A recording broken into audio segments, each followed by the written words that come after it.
자, 우리 하나님께서는 모세를 통해서 이스라엘 백성들에게 은혜를 맺자고 하셨습니다. 자, 그 언약을 지키면 어떻게 된다고 하셨습니까? 우리 하나님께서 자기 소유로 삼아주시고, 그리고 제사장 나라로 삼아주시고, 또 거룩한 백성이 되게 해주시겠다고 하셨습니다. 하나님의 소유가 되면 우리는 무엇을 먹을까 마실까 입을까 염려할 것 없습니다. 공중에 나는 새를 보라, 들의 백합화를 보라. 무엇을 먹을까 마실까 걱정하지 않아도 다 먹이고 입히고 기르시는 하물며 너일까 보냐.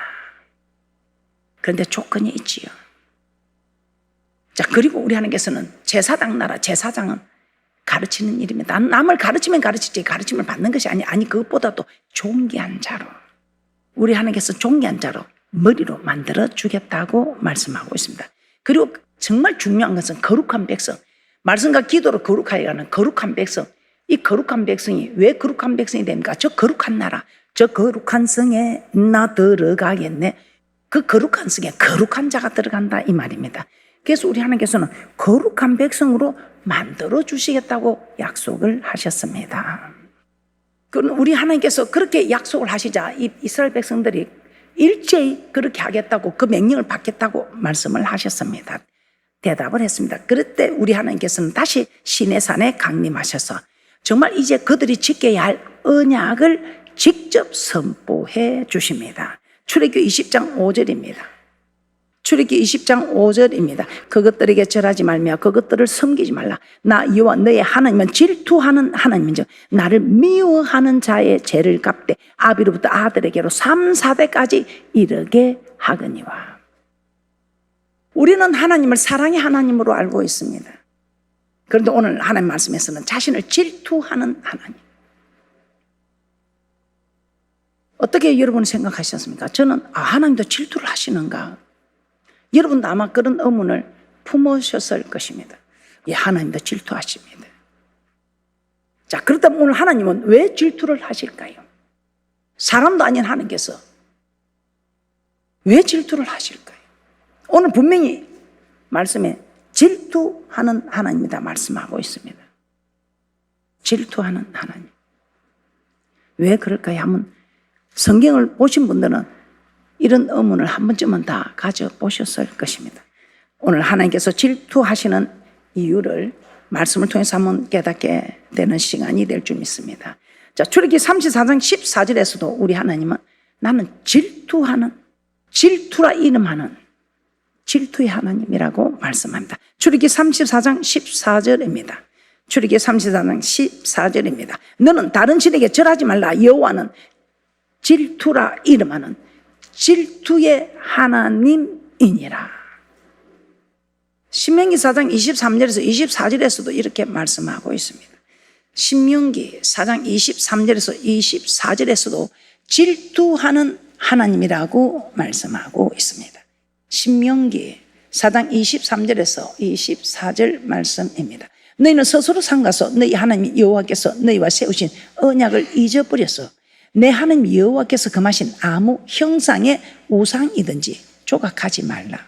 내 하나님 여호와는 소멸하는 뿌리시요 질투하는 하나님이시니라. 자, 이처럼 하나님은 질투하는 하나님이다 이 말입니다. 자, 그러면 우리 하나님께서는 왜 이렇게 질투를 하시는가? 왜 이렇게 질투를 하시는가? 이 질투는 우리가 알기로는 사랑하는 사람에게 생겨나는 감정이 질투입니다. 질투하는 감정이 있다는 것은 사랑하는 사람이니까, 사랑하니까 질투하는 감정이 있다는 것입니다. 얼마나 우리를 사랑하는가? 얼마나 우리를 사랑하는가? 이사야 49장에 보면 이렇게 말씀합니다. 여인이 어찌 그 젖먹는 자식을 잊겠느냐? 여인이 어찌 젖먹이를 어떻게 잊겠습니까? 그런데 그 여인이 젖먹이를 잊을지라도 그 여인은 젖먹이를 잊을 수 있다. 그런데 나는 그렇지 않다. 왜? 내가 너희를 더 사랑하니까. 이사야 49장 15절입니다. 이사야 49장 15절입니다. 여인이 어찌 그 젖먹는 자식을 잊겠으며 자기 태에서 난 아들을 긍휼히 여기지 않겠느냐? 그들은 혹시 잊을지라도 나는 너를 잊지 아니할 것이라. 저는 이 세상에서 가장 큰 사랑이 있다면 그 사랑, 그 자식에 대한 어머니 사랑이라 생각합니다. 근데 그 어머니 사랑보다 하나님 사랑이 훨씬 크다는 것입니다. 어머니 사랑보다 하나님의 사랑이 훨씬 크다고, 위대하다고 말씀하시는 것입니다. 요한복음 3장 16절 시작. 하나님이 세상을 이처럼 사랑하사 독생자를 주셨으니 이는 저를 믿는 자마다 멸망치 않고 영생을 얻게 하려 하심이니라. 아멘. 참 대단하지요. 우리가 사랑하는 사람에게 무엇이든지 다 주고 싶어 하는 것이 사랑하는 사람의 마음입니다. 하나님 우리에게 가장 귀한 것을 주셨습니다. 얼마나 사랑했으면, 우리가 이 세상에서 가장 게 자기 목숨 아닙니까? 그런데 자녀를 키워본 분은 압니다. 10달 동안 배 안에서 품고 이 자녀를 낳아본 분은 자기 목숨보다 이 자녀 목숨이 더 귀합니다. 자녀 목숨이 더 귀하다고 생각하는 부모 마음은 부모 사랑입니다. 그런데 우리 하나님 얼마나 우리를 사랑하시면 자기 독생자를 우리에게 주셨다 이 말이에요. 우리를 자기 독생자보다 더 사랑하셔서 우리에게 주셨는데 얼마나 우리를 사랑하는지. 또 그것뿐입니까? 아무리 큰 죄를 지었어도 절대 멸하지 않고 하루가 천년같이, 천년이 하루같이 돌아오기만을 기다리는, 아무리 큰 죄를 지어도 멸망치 않고 회개하고 돌아오기를 하루가 천년같이, 천년이 하루같이 기다리고 있는 이 하나님의 크신 사랑, 하나님의 크신 사랑, 말로 다 형용 못하는, 이렇게 우리를 크게 사랑하는 하나님. 베드로후서 3장 8절에서 9절입니다. 베드로후서 3장 8절에서 9절입니다. 사랑하는 자들아, 죽게는 하루가 천년 같고 천년이 하루 같던 이 한 가지를 잊지 말라. 주의 약속은 어떤 이에 더디다고 생각하는 것 같이 더딘 것이 아니라 오직 너희를 대하여 오래 참으사 아무도 멸망치 않고 다 회개하기에 이르기를 원하시느니라.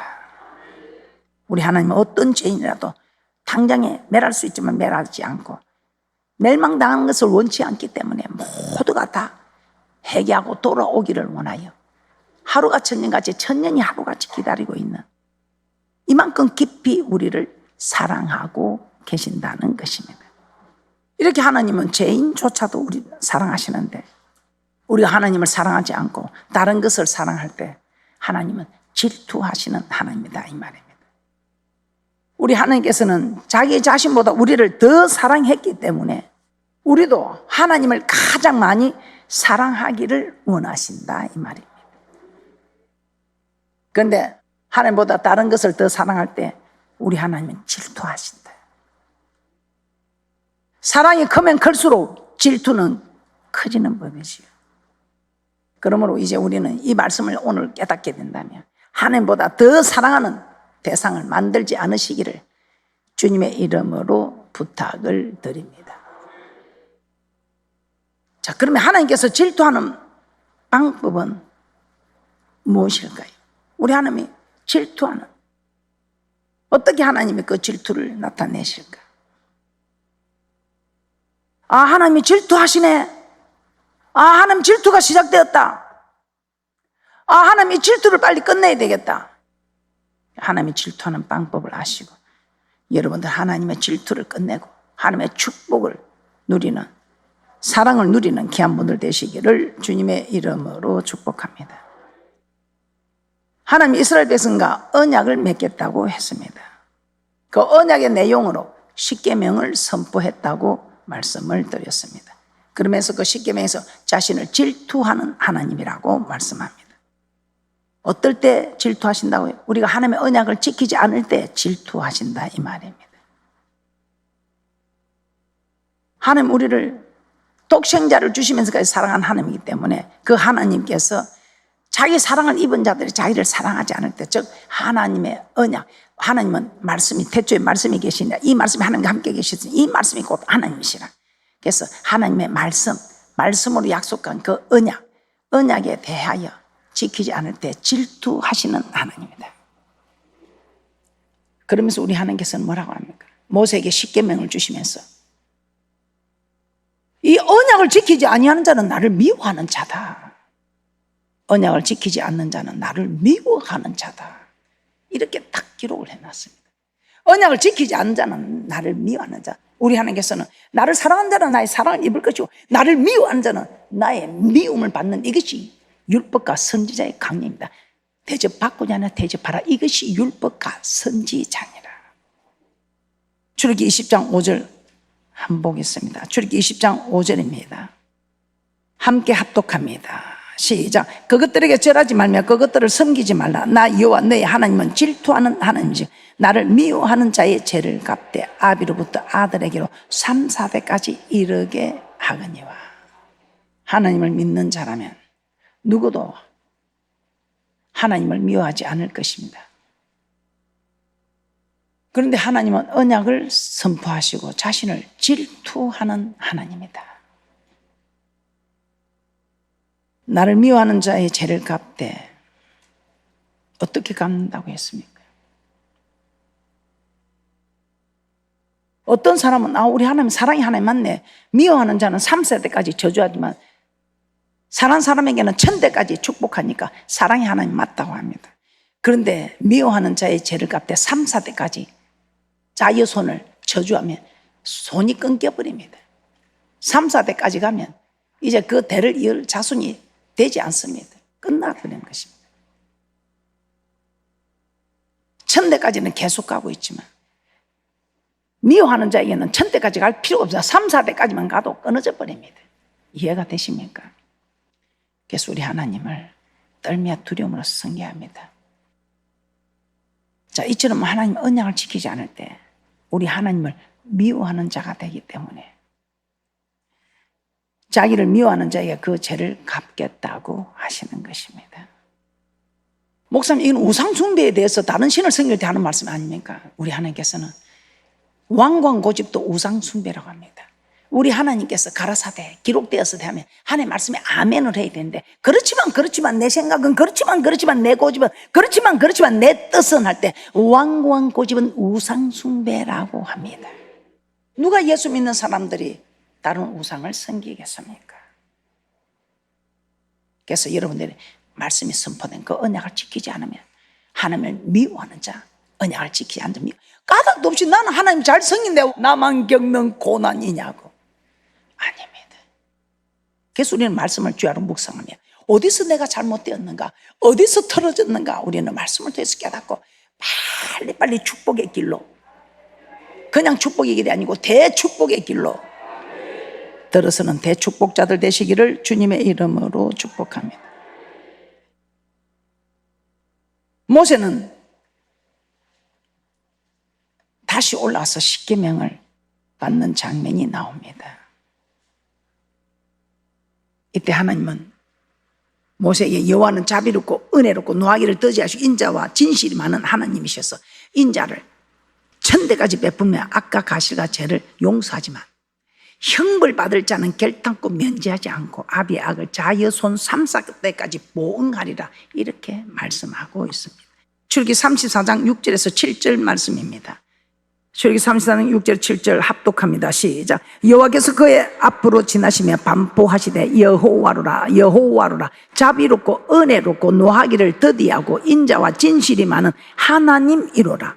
인자를 1000대까지 베풀며 악과 가실과 죄를 용서하나 형벌 받을 자는 결단코 면제하지 않고 아비의 악을 자여손 3, 4대까지 보응하리라. 우리 하나님 처음 언약을 선포하실 때와 같이 두 번째 언약을 선포하실 때도 하나님은 자기 백성들이 언약을 지키지 않으면 자여손 3, 4대까지 죄의 행벌을 허락하겠다고 말씀합니다. 하나님의 질투가 그만큼 무섭다는 것입니다. 그래서 우리는 하나님을 떨며 두려움으로 섬겨서 하나님의 질투를 일으키지 않도록 잘 섬겨야 한다 이 말입니다. 반면에 하나님의 언약을 잘 지키는 자에게는 1000대까지 복을 베풀겠다 합니다. 출애굽기 20장 6절입니다. 나를 사랑하고 내 계명을 지키는 자에게는 1000대까지 은혜를 베푸느니라. 하나님의 언약을 지키는 자는 하나님의 질투를 일으키지 않게 하는 사람입니다. 이렇게 하나님을 가장 사랑하여 하나님의 질투를 일으키지 않는 자에게는 천대까지 은혜를 베풀겠다고 말씀하고 있습니다. 우리 하나님이 질투할 때 이렇게 되는구나. 우리 하나님의 질투를 일으키지 않을 때 우리 하나님이 축복하는 것은 이렇게 되는구나. 반면에 하나님의 질투를 일으켰을 때는 이렇게 되는구나. 레위기 26장과 신명기 28장에 너무 적나라하게 들어있습니다. 대표적으로 제가 말씀드리겠습니다. 우리 하나님의 명령, 언약, 이 언약을 지키면 들어가도 복을 받고 나가도 복을 받고 강주리와 떡반죽 그릇이 복을 받고 내 몸의 소생과 토지의 소산과 짐승의 새끼와 강주리와 떡반죽이 들어가도 나가도 복을 받는데 웬일입니까? 언약을 배반하였을 때 질투하는 하나님의 진노를 일으켰을 때는 성읍에서나 들에서나 들어가도 나가도 저주를 받고 강주리와 떡반죽 그릇이 저주를 받고 몸의 소생과 토지의 소생, 짐승의 새끼, 우양 새끼까지도 저주를 받는다고 기록되어 있습니다. 그래서 우리 하나님을 떨며 두려움으로 섬깁니다. 우리 하나님은 무한한 사랑으로 우리에게 다가오지만 우리는 떨며 두려움으로 하나님을 섬겨야 하는 것입니다. 민수기 25장에 이런 사건이 있죠. 우리 하나님의 질투를 일으킨 장면이 나옵니다. 민수기 25장 여러분이 너무나 잘 아는 이스라엘 백성들이 강야를 지나다가 시딤에 머무르게 됩니다. 이때 이스라엘 백성들이 모압 여자들과 음행을 하기 시작했습니다. 이때 하나님께서 진노하셔서 모세에게 백성의 두령을 잡아 태양을 향하여 목매어 달라고 했습니다. 이때 이스라엘 온 백성들이 해막문에서 울고 있습니다. 그런데 이스라엘 자손 한 사람이 미디안 여자를 데리고 들어옵니다. 미디안 한 여인을 데려와서 그 장막에 들어갔을 때 이를 본 비느하스가 손에 창을 들고 그 남자와 여자의 배를 꿰뚫게 됩니다. 그러자 하나님께서는 이스라엘 백성에게 번진 연병, 그 연병으로 죽은 자 24,000명입니다. 그 연병을 비느하스 까닭에 그치게 하였다고 합니다. 비느하스가 내 질투심으로 질투하여 그들을 처단했을 때 우리 하나님께서 연병을 거쳐서 24,000명이 죽은 것으로 끝났다 이 말. 아마 비느하스가 그때 하나님의 질투로 질투하는 그 질투로 일어나지 않았다면 이스라엘 백성 전부가 죽었을지도 모르겠습니다. 민수기 25장 7절에서 9절 말씀 한번 보겠습니다. 민수기 25장 7절에서 9절 말씀입니다. 합독합니다. 시작. 제사장 아론의 손자 엘르아살의 아들 비느하스가 보고 회중의 가운데서 일어나 손에 창을 들고 그 이스라엘 남자를 따라 그의 막에 들어가서 이스라엘 남자와 그 여인의 배를 꿰뚫어서 두 사람을 죽이니 연병이 이스라엘 자손에게서 그쳤더라. 그 연병으로 죽은 자가 24,000명이었더라. 이스라엘 백성들이 간음을 하며 하나님의 계명 언약을 어겼을 때에 하나님이 굉장히 진노하신 것입니다. 그래서 우리 하나님께서 연병을 보내서 이스라엘 백성들을 친 것입니다. 그런데 비느하스가 간음하는 자들을 죽이자 하나님의 진노가 그친 것입니다. 이 일이 있고 나서 하나님은 모세에게 뭐라고 말씀합니까? 비느하스가 나의 질투심으로 질투하여 이스라엘 자손 중에서 나의 노를 돌이켰어. 비느하스가 나의 질투심을 질투하여 나의 진노를 거두게 했다 이 말입니다. 그들을 진멸하지 않게 하였다. 우리는 하나님의 질투를 불러 일으키지도 않아야겠지만 하나님의 질투로 질투하여 하나님의 진노를 그치게 하는 이런 복된 사람이 되면 더욱 좋습니다. 민수기 25장 10절에서 11절 합독합니다. 민수기 25장 10절에서 11절 말씀입니다. 여호와께서 모세에게 일러 가라사대 제사장 아론의 손자 엘르아살의 아들 비느하스가 나의 질투심으로 질투하여 이스라엘 자손 중에서 나의 노를 돌이켜서 나의 질투심으로 그들을 진멸하지 않게 하였도다.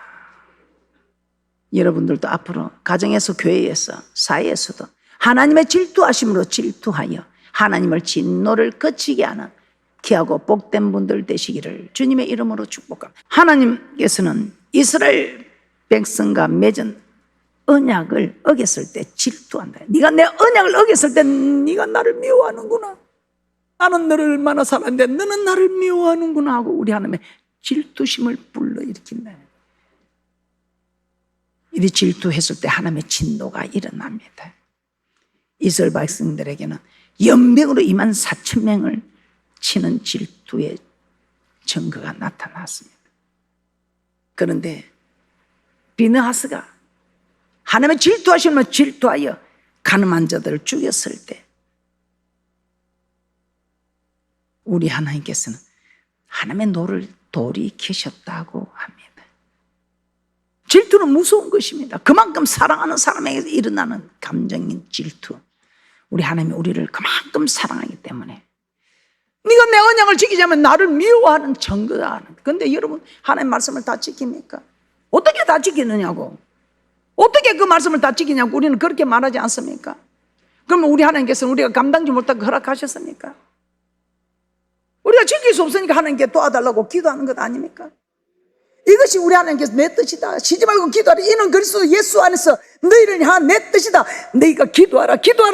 그러면 내가 너를 도와줄 것이다. 기도하라. 그러면 내가 너를 위해서 일할 것이다. 기도하라. 그러면 내가 너를 대신해서 싸울 것이다. 맹세한다. 하나님의 질투를 일으키는 사람들은 하나님의 진노를 사게 됩니다. 그런데 하나님의 질투하심으로 질투하여 하나님의 진노를 그치게 한 비느하스, 우리 하나님께서는 비느하스에게 너무 고마웠어. 네가 내 진노를 거두게 했다. 내 진노를 멈추게 했다. 너무 고마운 거예요. 그래서 비느하스에게 평화의 언약을 주었어. 그 후손들에게 영원한 제사장의 직분을 주겠다고 약속합니다. 민수기 25장 12절에서 13절 말씀입니다. 민수기 25장 12절에서 13절 말씀입니다. 우리 하나님께서는 네 가문을 내가 영원토록 존귀한 자로 만들어주겠다 이 말이지. 민수기 25장 12절에서 13절 합독합니다. 시작. 그러므로 말하라. 내가 그에게 나의 평화의 언약을 주리니 그와 그 후손에게 영원한 제사장 직분의 언약이라. 그가 그 하나님을 위하여 질투하여 이스라엘 자손을 속죄하였음이니라. 영원한 제사장의 직분의 언약. 존귀한 자로 만들어주겠다는 것입니다. 이처럼 하나님은 간음을 행하여 하나님의 질투를 일으킨 이스라엘 백성에게는 연병을 보내서 24,000명이나 죽이는 행벌을 내리셨지만 하나님의 질투를 거치게 한 비느하스에게는 그와 그 후손들도 제사장이 되는 축복을 허락하셨습니다. 오늘 이 말씀은 오늘날 우리에게도 적용이 됩니다. 하나님의 언약을 어기면 하나님을 미워하는 자로 하나님의 질투를 받게 되고 그 질투는 우리에게 무서운 형벌로 나타나게 되는 것입니다.